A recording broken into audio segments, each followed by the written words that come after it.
দল কি কোথাও গিয়ে বঞ্চিত করলো? এখানে একটা রিউমার আছে খুবই যে খ্রিস্টানদেরকে দিল না, দাঁড়িয়ে দাঁড়িয়ে হারাটার থেকে সরে আসা অনেক বেটার মনে করি আমি।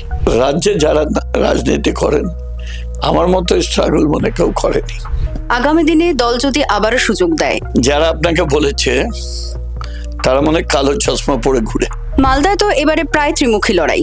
এই রিলিজিয়াস পোলারাইজের জন্য সমস্ত প্রেডিকশন আমাদের ফেল করে যায়। এসআইআর এ মালদা জেলা থেকে এত নাম বাদ যাওয়া, লাস্ট ইয়ার যে ভোটটা হয়েছিল এনআরসির উপর ডিপেন্ড করে, এবছর এনআরসি না, বেছে বেছে ডিলিট করা হয়েছে। ভোট আসলেই মালদার আম নিয়ে একটা রাজনীতি হয়। তখন সিএম কিন্তু ল্যান্ড দিতে চাননি।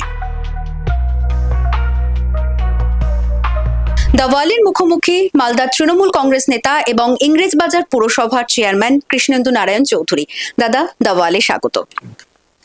প্রথমে যেটা জানতে চাইবো যে নির্বাচনে এবারে দলের টিকিট না পাওয়া, দল কি কোথাও গিয়ে বঞ্চিত করলো? প্রথমত আমি যে সিটটা কন্টেস্ট করি এখানে আমি 3 বার এমএলএ হয়েছিলাম, আর 2 বারই হয়েছি লেফট ফ্রন্টের আমলে। আর পুরসভার chairman 5th time, 6th time আমি ইলেক্টেড। লাস্ট ইয়ার আমি এখানে লস করেছিলাম। তার আগে লোকসভায় 94 বা 95 এরকমই ভোটের টেলিং ছিল আমাদের দল। তো আমি এখানে দাঁড়াতে চেয়েছি, আর মাননীয় মুখ্যমন্ত্রী বলেছেন না এখানে দাঁড়িয়ে না, অন্য জায়গায় দাঁড়িয়ে। তা আমি একটু বললাম আমি হোম সিটেই লড়বো। তো উনি বললেন ঠিক আছে, আমার কথা মেনে নিলেন।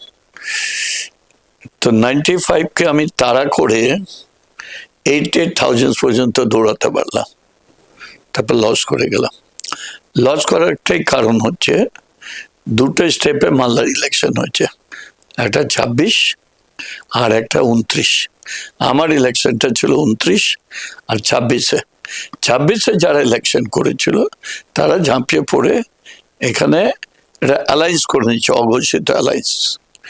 এখানে সিপিএম এ হার্ডকোর্টের যে লোকরা আছে এরকম আমাদের কাছে যাচ্ছে প্রায় 25,000 মতো। তারা কি করলো, এটা বিজেপিকে ভোট দিয়ে দিল, ফলে আমি স্টেট হেরে গেলাম। তো ওই জন্য আমি ভাবলাম যে এখানে আনহলি অ্যালায়েন্স হয়, তা আমি চাইনি এবার এখানে কন্টেস্ট করার। এটা আমি কলকাতার লিডারদের বলে দিয়েছিলাম, মানে আমি কোনো চয়েসও দিইনি যে আমি অমুক জায়গায় দাঁড়াবো না দাঁড়াবো। এখানে একটা রিউমার আছে খুবই যে খ্রিস্টানদেরকে দিল না, বাট আমি চাইনি। মানে আপনি নিজেই দাঁড়াতে চাননি? আমি তো ইংরেজবাজার দাঁড়াতে চাইনি, বলে দিয়েছিলাম। কিন্তু এই যে ইংরেজবাজারে দাঁড়াতে না চাওয়া, মানে ইংরেজবাজার যেখানে তৃণমূল কংগ্রেসের শক্ত ঘাঁটি, শুধু তাই নয়, মানে আপনার হাত ধরে বেশ কিছু উন্নয়ন তো সেখানে হয়েছে, মানে হাতের তালুর মতন আপনি চেনেন। কোথাও গিয়ে সেই ক্ষোভটা ছিল না, মানে সেই আক্ষেপটা ছিল না যে দাঁড়াতে চাইছেন না? না, আক্ষেপ এটাই আছে, এখানে একটা আনহলি মানে রিলেশন ডেভেলপ হয়ে যায়। সেই রিলেশনটা যদি আবার হয় তাহলে দাঁড়িয়ে দাঁড়িয়ে হারাটার থেকে সরে আসা অনেক বেটার মনে করি আমি। সেই জন্যই এই সিদ্ধান্ত। তাহলে দলের প্রতি কোনো ক্ষোভ নেই? কখনোই নেই। আমি আপনাকে একটা কথা বলছি, জ্যোতিবাবুকে ভারতবর্ষে প্রধানমন্ত্রী করার জন্য সবাই মিলে চেষ্টা করেছিল, সব দল, কংগ্রেস বাদ দিয়ে। কিন্তু কমিউনিস্ট পার্টি, মার্ক্সবাদী এবং লেফট ফ্রন্ট তখনকার সিদ্ধান্ত জ্যোতিবাবুকে প্রধানমন্ত্রী হতে দেওয়া যাবে না। জ্যোতিবাবুকে প্রশ্ন করেছিল যে আপনি প্রধানমন্ত্রীর পদটা ছেড়ে দিলেন, বলছে আমার কাছে পার্টি সব পোস্ট। তো সেম থিংস, যে দলটা জন্য আমি মার খেয়েছি, প্রচুর মার খেয়েছি, জেল খেটেছি, আমার বন্ধুদের হারিয়েছি। মমতাদিকে আপনারা যেটা দেখছেন না, সেই মমতাদির সঙ্গে যতগুলো ওনার উপর আক্রমণ হচ্ছে, প্রত্যেকটা আক্রমণে একটা শুধু লালু আলম যখন মেরেছিল তখন ছিলাম না, বাকি প্রত্যেকটাই ছিলাম। ফলে অতদিন ধরে মার খেয়েছি, গুলি খেয়েছি, জেল খেটেছি। আমি তো এটুকু বলতে পারি যে রাজ্যে যারা রাজনীতি করেন আমার মতো স্ট্রাগল মনে কেউ করেনি। তার মানে যেভাবে আমরা দেখেছি আপনাকে, যে দীর্ঘদিন মমতা বন্দ্যোপাধ্যায়ের রাজনৈতিক জীবনের সৈনিক আপনি ছিলেন, আগামী দিনেও দলের একনিষ্ঠ সেই সৈনিক হিসাবেই থাকবেন? অফকোর্স, উনি আমাদের লিডার বটেই, কিন্তু সব থেকে বড় হচ্ছে আমার লাইফ সেভ করেছিল। একবার আমার ম্যাসিভ হার্ট অ্যাটাক হয়ে গেছিল, মানে বাঁচবার কোনো চান্স ছিল না। ডাক্তার 8 ঘন্টা সময় দিয়েছিলেন। তো এখন এই যে গাজলে যে কন্টেস্ট করছে প্রসেনজিৎ, মানে আমাদের পাড়ারই ছেলে, আমরাই তাকে খুব বড় করেছি। তো ডাক্তাররা যখন বলে দিল তখন আমি ফেন্ট হয়ে গেছিলাম। তো প্রসেনজিৎ আমার প্রত্যেকটা নাম্বারগুলো কোডে থাকে, তো কোড নাম্বারটা জানতো। তো বের করে মমতাদিকে মেসেজ করে দিয়েছিল যে কৃষ্ণেন্দু চৌধুরী সিরিয়াস, আপনার ইন্টারভিউ। উনি সঙ্গে সঙ্গে সব কিছু ত্যাগ করে পরপর অ্যাকশন নিয়ে গেছেন। যে ইঞ্জেকশনটা ডাক্তার দিতে ভয় করছিল, সে নিজে মেডিসিনের মতো তিনি বলছেন দিতে হবে ইঞ্জেকশন। মরলেও কৃষ্ণেন্দু আমার, বাঁচলেও কৃষ্ণেন্দু। ইঞ্জেকশন দেওয়ার পরে স্টেবল হয়েছেন। তারপরে দুর্গাপুরে নিয়ে যাওয়া ছিল গ্রিন করিডোর করে। 8 ঘন্টা অপারেশন হয়েছিল, বাইরে অনেক ডাক্তাররা হয়েছিল, বেঁচে উঠেছিল। আগামী দিনে দল যদি আবারও সুযোগ দেয় এবং আপনিও যদি চান, তাহলে কোথা থেকে লড়তে চাইবেন? আমি দলে পাওয়ার আসবে এটা ভাবিনি কোনোদিন। যখন আমি 85 থেকে মমতাদির সঙ্গে থাকতাম তখন কেউ ভাবতাম না যে দল একদিন ক্ষমতায় আসবে। আমরা জানতাম আমাদের লিডার হচ্ছে মমতা ব্যানার্জি, আর উনি যখন যা বলেছেন তাই করেছি। নাহলে পৌরসভা 3 বার চেয়ারম্যান হওয়া মুখের কথা ছিল না, 5 বার হয়েছে, 3 বার। আর 3 বার আমি এমএলএ হয়েছি, 2 বার আমি লেফট ফ্রন্টের আমলে। সুতরাং দল যেখানে বলবে সেখানে কন্টেস্ট করব, দল যে দায়িত্ব দেবে সেটাই করব। মালদা পুরসভার মালদা ইংরেজবাজার পুরসভার ক্ষেত্রে যেটা জানতে চাইবো, যে বেশ কিছু মানুষের সঙ্গে আমরা কথা বলেছি যানজট নিয়ে এবং জল জমার একটা সমস্যা নিয়ে তাদের কিছু অভিযোগ রয়েছে, কি বলবেন? যারা আপনাকে বলেছে তারা মানে কালো চশমা পরে ঘুরে। দিস এ রেকর্ড হিস্ট্রি বলা যেতে পারে। তা অনেকগুলো ওয়ার্ড ইনআন্ডেড হয়ে যেত বর্ষার সময়, ইভেন সরকারি office, medical college unit. This ইয়ার আমরা একটা ড্রেন বানিয়েছি, গভর্নমেন্ট অফ ইন্ডিয়ারও কিছু সাহায্য নিয়েছে, এনএইচকে সাইড থেকে বের করে নিয়ে গিয়ে এবার 1 ফোঁটা জল দাঁড়ায়নি, ওয়াটার লগিং হয়নি, ইট কমপ্লিটলি ক্লিয়ার। এবং যানজটটা স্বীকার করছি, যানজট স্বীকার করতে হয় এই কারণে, এই যানজটটা আমাদের জন্য হচ্ছে না। এটা মালদা শহরটা ছোট কিন্তু ডেন্স পপুলেশন হেডকোয়ার্টার্স, যা ভেহিকলস আছে 10,000 ভেহিকলস উপর প্রতিদিন এখানে ফ্লাই করে। ফলে এটা আমাদের ভূমিকা নেই, এটা হচ্ছে পুলিশ অ্যাডমিনিস্ট্রেশন যেভাবে বলবে সেভাবে। তো এটা কিছুটা লেখনা হয়েছে, কিন্তু হোপসো যে নেক্সট টাইমে আমরা এটাকে ওভারকাম করব। মালদায় তো এবারে প্রায় ত্রিমুখী লড়াই, কতটা আশা রাখছেন দলের জয়ের ব্যাপারে?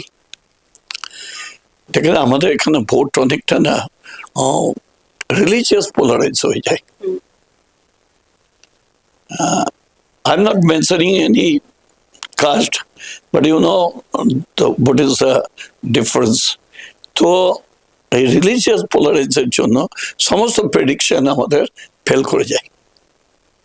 লাস্ট যে কয়েকটা ইলেকশন আমরা দেখেছি, যে ক্যান্ডিডেটের কোনো প্রার্থী ছিল না, মানে পোলিং এজেন্ট ছিল না, কোনো ওয়ার্কার ছিল না, সে জিতে গেল।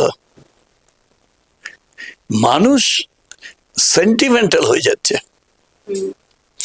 এই বিধানসভা, ইংরেজবাজার বিধানসভা যিনি দাঁড়িয়েছিলেন তিনি কোনো কাজ করেননি, কিন্তু লক্ষাধিক ভোটে ইংরেজবাজার কনস্টিটিউয়েন্সি জিতে গেল। তাহলে এবারে যে এই এসআইআর এ মালদা জেলা থেকে এত নাম বাদ যাওয়া কতটা এফেক্ট দলের ক্ষেত্রে হবে? ভালো এফেক্ট হয়েছে। আমাদের লোকদেরকে বেছে বেছে ডিলিট করা হয়েছে।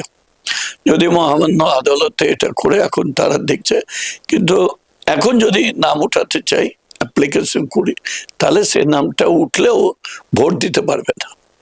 এই যে বেছে বেছে ডিলিটের কথা বললেন, কাদের দিকে মানে ইঙ্গিত করতে চাইছেন? ইঙ্গিত একটাই আছে যে ইলেকশন কমিশন তিনি মানে যিনি কমিশনার আছেন, তিনি যে থিওরি বের করেছেন, সেই থিওরিটা এটা কিন্তু 2002 যিনি দেখাচ্ছেন, 2002 এরকম ভাবে হয়নি। আপনার দল কোথাও গিয়ে বিজেপির অঙ্গুলি হেলনের কথা তোলে, আপনিও মানেন, সহমত?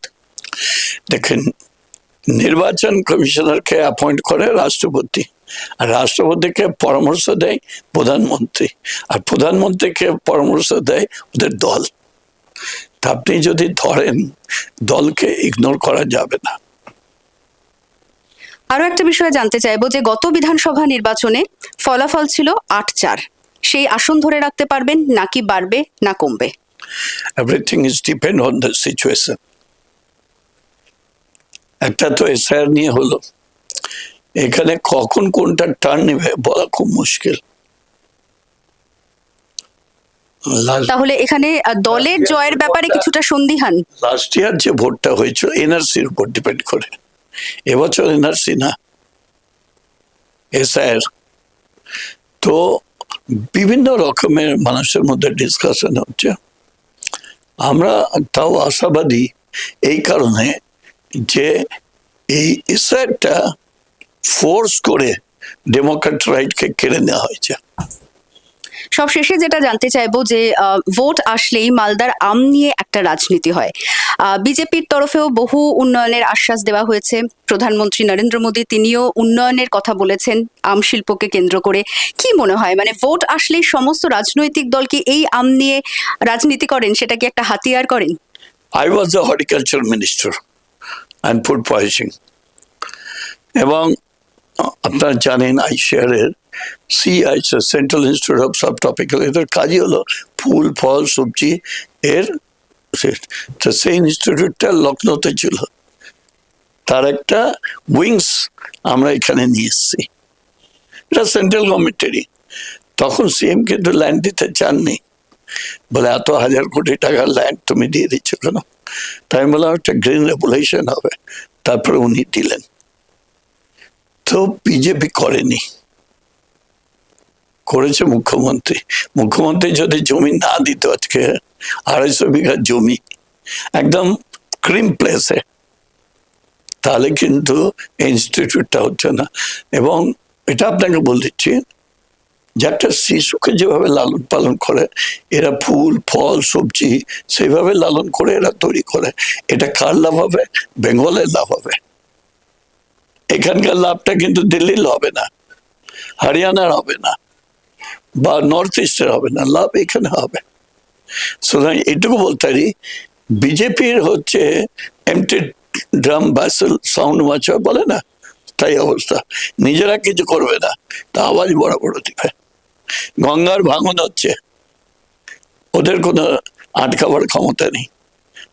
বরকতদা আটকেছিলেন, প্রিয়দা আটকেছিলেন, প্রণবদা আটকেছিলেন, মমতাদি আটকেছিলেন। এখানে প্রধানমন্ত্রী ট্রেন ওপেনিং করতে এলেন, আমাদের কি লাভ হলো? জিরো। বাইরে বাইরে ট্রেন চালু হলো, আমাদের লাভ হয়নি। আমাদের এখান থেকে যদি একটা সেরকম ট্রেন চালু করতো তাহলে আমরা খুশি হতাম। চালু হয়নি, শুধু উনি আছে ঝান্ডাটা দেখালেন, ওটা আমরা মনে করি একটা লালিপপ, আমাদের কোনো লাভ হয়নি। আমরা বলছি যে গৌড় এক্সপ্রেস আমাদের প্যাসেঞ্জার ট্রেন ছিল, বরকতদা চালু করেছিলেন, সেই গৌড় এক্সপ্রেসের বগি চেঞ্জ করে যে বগি, সেটা একটা পুরাতন বগি এনে সেট করে দিচ্ছে। সবশেষে আরো একটা বিষয় নিয়ে আপনার কাছে প্রশ্ন রাখবো, যদি তৃণমূল কংগ্রেস আবারও ক্ষমতায় আসে এবারের নির্বাচনে, নিজের জেলায় আমের শিল্পের জন্য একেবারে দলের একনিষ্ঠ একজন সৈনিক হিসাবে কোনো প্রস্তাব থাকবে দলের কাছে? না না, এটা তো আমরা এখানে যে সিআইএস ইনস্টিটিউট তৈরি করেছি, সেটা তো এই শিল্পটাকেই বড় করা, যে কিভাবে আমটাকে তৈরি করতে হবে, প্লাগ করবে কিভাবে, তার কাভার করবে কিভাবে, প্যাকেজিং কিভাবে হবে, বা আমটাকে বাইরে করতে গেলে এর যে কেমিক্যাল এফেক্ট না থাকে, এটাই তো কাজ হচ্ছে। ধন্যবাদ কৃষ্ণেন্দুদা। ভোটের সমস্ত খবর দেখার জন্য অবশ্যই চোখ রাখুন দ্য ওয়ার্ল্ড.in-এ, কারণ খবর এখন এখানেই।